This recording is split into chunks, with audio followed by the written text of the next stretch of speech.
Earlier this year, I had the great honor to meet a person who really impressed me.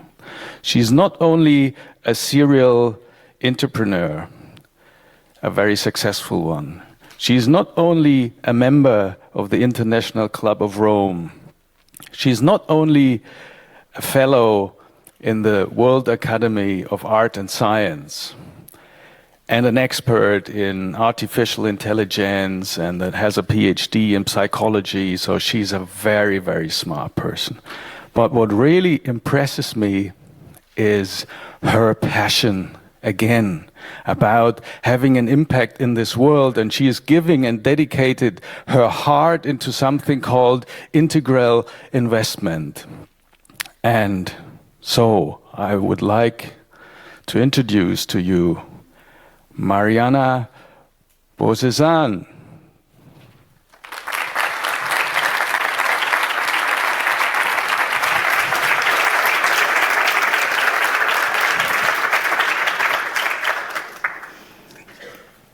Thank you. You rendered me speechless. Well, being here and listening to Raj's presentation and realizing in what a beautiful, wonderful environment I am, opened my heart a lot. Thank you. Thank you all.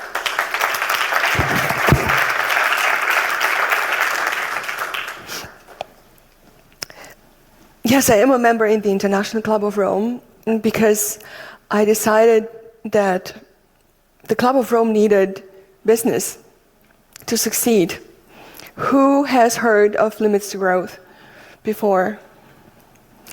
The Club of Rome became infamous 50 years ago when it was started to gather some of the most smartest and influential minds to address the issues that our society has on this planet. And they became famous with the publication Limits to Growth that was written as a report to the Club of Rome, and it was warning that if the society was continuing to use the resources as we had been up until then, we will eventually run out of resources. And we will have increased the carbon footprint on the planet, that we will leave the sustainability power of our planet. And many people chose to not believe it, and we cannot blame them because it is very hard. Yet when I was able to join last Friday, Fridays for Future, I don't know about you, my heart opened. And for the first time since I've been fighting for this common cause, I felt that I was in the presence of greatness. I don't know about you. Did you go to this presentation? I'm sorry, I'm so touched right now that I could just keep crying. But have you attended the demo? Yeah, did you go? Because it was, I know guys, come on, work with me here. This is about opening our hearts. Work with me. This presentation is for all of us. I felt that something really important happened last Friday. For the first time in my positive fight, to see these kids holding up 13 years old, 12 years old, 10 years old, we don't destroy our future. And now to witness what's actually happening, what the German government has done, what the EU Commission have done, what's currently happening at the UN right now is significant, is important, and it gives me so much hope. So I hope you can join us. And the reason why I'm standing here is because I want to give you my own insight, my own little contribution to how we can, in our little ways contribute to addressing climate change as being one existential threat that we're facing right now. We all know it. It's nothing new. We got it. The Earth is warming up. What are we going to do with it? And do you guys know? Do you know how we're going to implement conscious capitalism?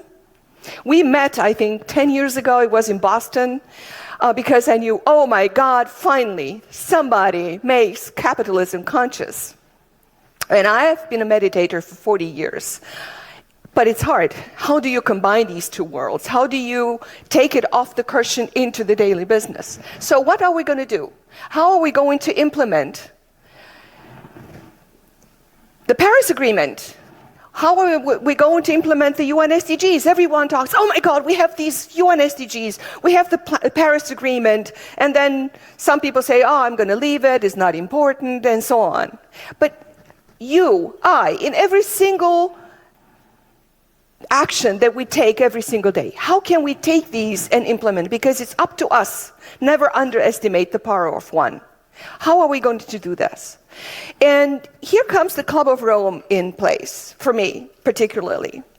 Because, again, based on the data that was collected over the past 50 years, the original scientists who actually published Limits to Growth, did some amazing work that I'd like to share with you, because transformation is feasible. We can make it happen. However, we need to use our minds, our intelligence. What's actually happening with the UN SDGs? Let me go a little bit back. Who can give me an idea?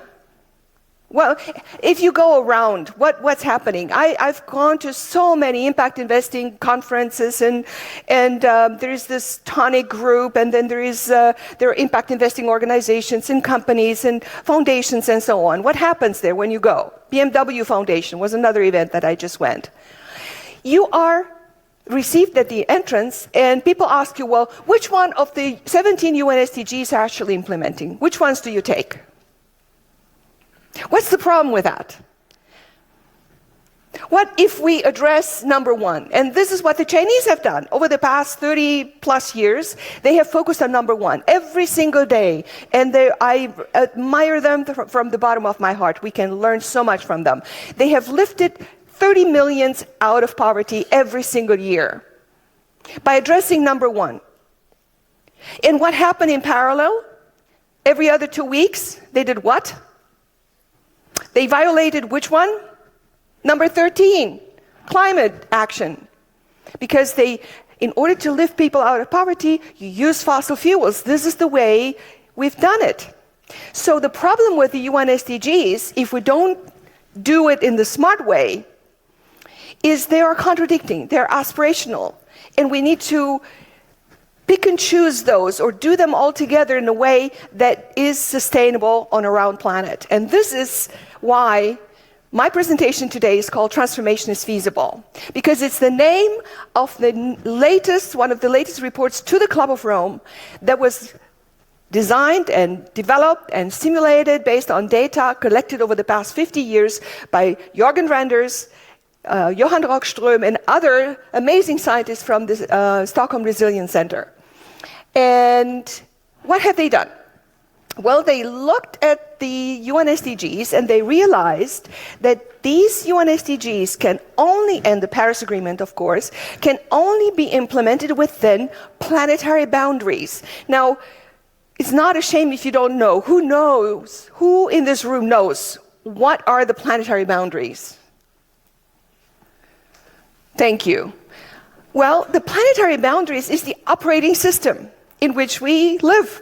So this is climate change, ocean acidification, biochemical flows, fresh water. There are 9 that have been determined by scientists in 2009. Go to Google and search for them.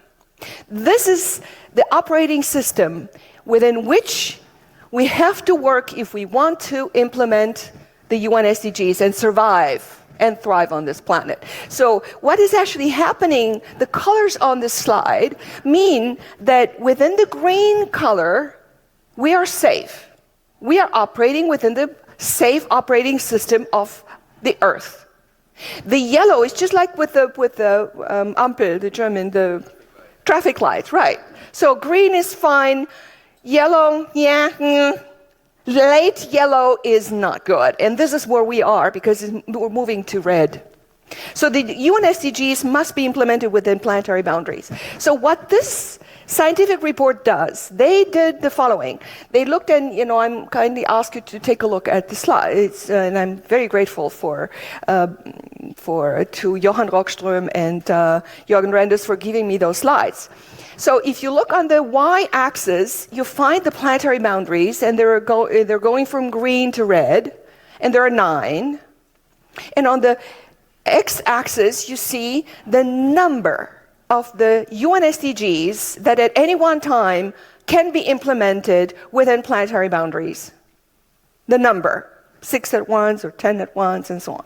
So look at what we've done since 1980. We moved from the green, at the top green, to out of the safe planetary boundary. We have implemented, we went from 8 to slightly 9 UN SDGs that we implemented. And if we continue in a business as usual scenario, which is what we're currently doing right now, without a conscious capitalism rule, we will be implementing close to 12, maybe between 11 and 12 and UN SDGs, and we will be going deeper out of the safe operating environment of the planet. So the scientists then did another simulation, which they did back when, 50 years ago, and they looked what would happen if we would move faster, if we kind of tripled the global GDP. See where we're ending up? Not good for the planet. We will be slightly increasing our UN SDGs, but it won't make a big difference. So what if we tried harder and increase all of this by 30%? Not good either. But there is a smart scenario. There is a way that will take us back into the safe operating system of the planetary environment by 2050. What is this? And this is extremely important. So I know all of you care deeply. Take this. It's a small little report, and try to influence the people that you're working on your own business, because this is the best way, scientifically proven, that we can really help ourselves. So what is number 1? Accelerated renewable growth. We need to double the investments in renewable energies every decade, starting with 2030. This is why the program by the German government, the EU Commission, and so on, moving in this direction is so important. So we need to accelerate the investments in renewable energy. This is number 1. Number 2. Accelerated productivity in food chains. We need to be in a position to feed the people on this planet. So the 1% better productivity. It is possible. It's all within the simulation. Number 3, new development models in developing countries. People who are developing right now, we are already developed, they live in this environment at our expense. We need to support them. So the best way to do is to go to China, go to Ethiopia, go to South Korea and other countries and learn what they have done right. Not all of it was bad. Most of it was good. And help others, particularly countries in Africa, to replicate that. So if you're an impact investor or an entrepreneur and focus on Africa, that's the way. That's the rule there.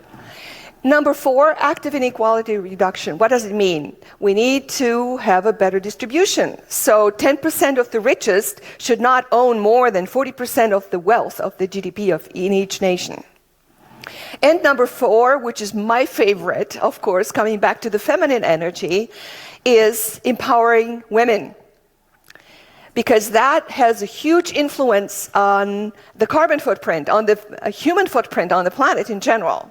So empower girls, and because that has an influence on the family planning and so on. By the way, who has heard of Drawdown?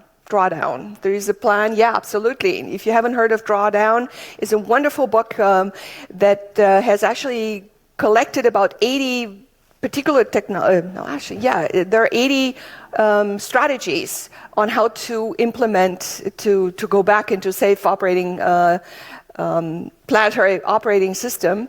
And number 6 and number 7. Number 6 is girls' education out of the 80 priorities, and number 7 is family planning.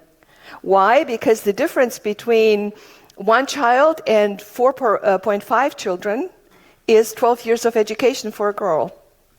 That's the impact. It's huge. So what's happening is actually extremely empowering. If I wanted to, I could be depressed all day long, and so are you. But let's honor what's happening right now. And this is extremely significant. If you haven't heard of the Sustainable Finance Initiative of the EU Commission, go and search those documents. They have come up with a taxonomy with benchmarks. They're on the roll right now. Of course, the German, the German declaration on how to implement climate issues it's been criticized all over. This is the German way. If we don't criticize, we don't get better. But it's actually an extraordinarily important step in the right direction because the world is watching us. So all of these things are wonderful. And now I would like to share with you how I have been doing this. How do we do this? How do we implement all of this? How do we address the discrepancy between capital and the heart, between philanthropy and the heart, how do we implement all this purpose and passion and the feminine and the masculine energy? And it all starts here. It all starts in all the everyday little activities that we're doing that help us make the world better. In my particular case, I was born and raised in communist Romania, so right across the border. And this is why when I see such an important thing that's happening, like the Berlin Wall coming down, I am totally hopeful. There is hope for all of us. So coming at age 16 to Germany, my mother was German, my father Romanian, changed my entire life. And of course, when you are hungry, when you go to school without food, when your toes are crooked because you didn't have the right shoes, your teeth are damaged because you didn't have the right nutrition nor hygiene, then all you want is to get out of poverty. And this is what I did. And I was deeply grateful. I was deeply grateful to this extraordinary country, to this amazing, welcoming culture. And I used it. I used it to get to the point where I realized that at any one point, you only have one piece of clothing, only one pair of shoes on. Maybe you need a second, but you don't need more than that. And that changed my entire life. We were lucky, I was lucky, my husband and I, we saw Mosaic in Silicon Valley back in the mid-90s, and we knew a new era is breaking. And we came over here and we started the first internet company that went public on the German Stock Exchange. And then we had multiple homes and across the world, and we were so important. And I was deeply unhappy. Our marriage was on the rocks because we didn't have the inward journey. You know, when you spend all your days looking on the outside, you never take time to look on the inside, a huge discrepancy shows up. And this is where the hero's journey starts for every single one of us, sooner or later. In our case, it was we realized that you go to work during the day, make a ton of money, build companies that are measured by a profit floor, and then in the evening you go and donate, or on the weekends. And most of the times, and I'm simplifying, please don't take me wrong, you go on the weekend to donate, just kind of set it off. And so what we realized, and in my case, I became a philanthropist, of course, because I couldn't do anything else. You cannot leave Romania and not give back. But then I woke up and saw that something is really wrong with this picture. It's not integrated. This is not who we are. If you want to have a glass of water, it's not that your mouth goes through the water and your legs stay behind. No, all of you goes united and does the thing. But our systems are dismembered. And so in the early 80s, this impact investing movement started, which is beautiful, which I consider myself an impact investor. But if you look closer, then you see that they're not united amongst themselves. The ones say, oh, financial first is more important, and some others say impact first is more important. But the truth is, an integrated way of doing it is the way to go forward. And this is what we've chosen to do. However, you can only achieve what you measure. So traditional finance in business is run by profit. I mean, you could come today and say, oh, I want to add people and the planet. We just talked about it to this. Well, try to do this. Start a company, go to the city and declare it. What do they measure? What is your opportunity to really make it happen? At the bottom line, no, you have to make a choice. Do you make a not-for-profit this and that or the other, or a for-profit da-da-da-da-da? It's not integrated. It's our systems are not supporting this change, this paradigm. So we need to sneak in. So traditional investing gets measured by profit, and then you find on the other side impact investing that tries to integrate people, planet, and profit, but it doesn't quite succeed, of course, because it's not easy, and it chooses either people or social or the planet or a little, and most of the times they are financially not sustainable. So from my perspective, as again I started to meditate 40 years ago, I decided that an integration of this must happen, must occur. And this would be a conversation or another speech. I chose Ken Wilber's integral model to implement this philosophy, this way of building companies and of investing. Because everything that's on the outside gets reflected on the inside, and the inside has actually a much, much greater influence. So how do we do this now? I am an investor, I'm a serial entrepreneur, I invest in companies, and when it comes to investing, what is the difference between traditional investors and the way we do it? Every single investor starts looking at the business plan by screening, doing the financial due diligence, the legal due diligence. This is step one. In the way we do it, we have a step two that adds the UN SDGs, GEARS, GRI. There are so many ways of measuring the Gen Iris metrics and so on. This is the next step that we include. But then over time, we realized, and by the way, the results at the bottom line of this model is extraordinary, as you just confirmed. In our case, our return over almost 30 years is a multiple of 6.8. So 7 times your investment. Well, try to compare that with traditional venture capital.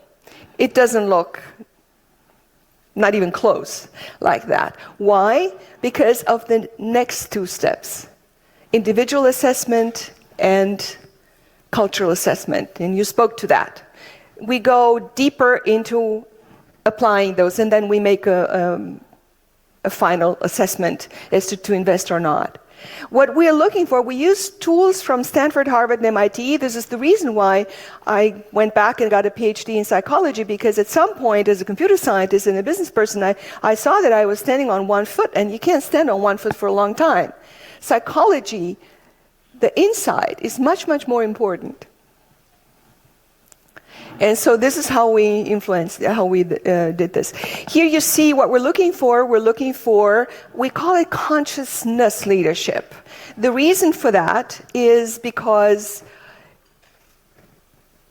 I'm sure people are aware. For me, conscious and awareness is people are aware that they're talking garbage. People are aware when they do something bad on the internet. They are totally aware. They just decide to do it. So for us, it was much more important to move leadership consciousness to the next level of consciousness, higher levels of consciousness, later stage of consciousness. And so we choose the top 6%. And of course, there are many models that I just chose here. Maslow's pyramid of needs. It was actually mentioned before. Because only at the top, people are able to implement, to make such a company successful.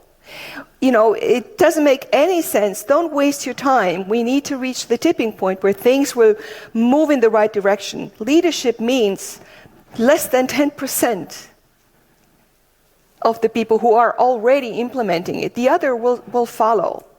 So don't waste your time. Look for those who are already there and support these people. And this is what we've done. And now I'm coming slowly but surely to an end. Not because it's simple, but because it's complicated. We've talked about climate change.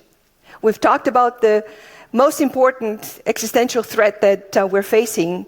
But there are two others that I just wanted to touch and hope we'll talk later at some other event about this. It's about exponential tech. As a computer scientist and artificial intelligence major, this is very important to me because this is not even on our radar. But it's coming faster, and we need to leverage this to implement climate change, we need to use technology to implement all the issues that we have right now in a safe way. So, yes, we do need to shift the mind. Right now, the economy is actually at the bottom, and the biosphere, these two things are shifted, or turned upside down. We need to change that.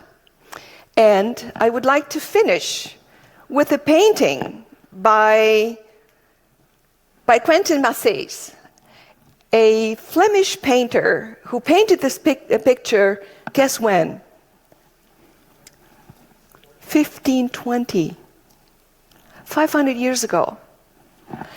And if you look at the painting, what is that doing? What kind of, it's called the money changer, money lenders.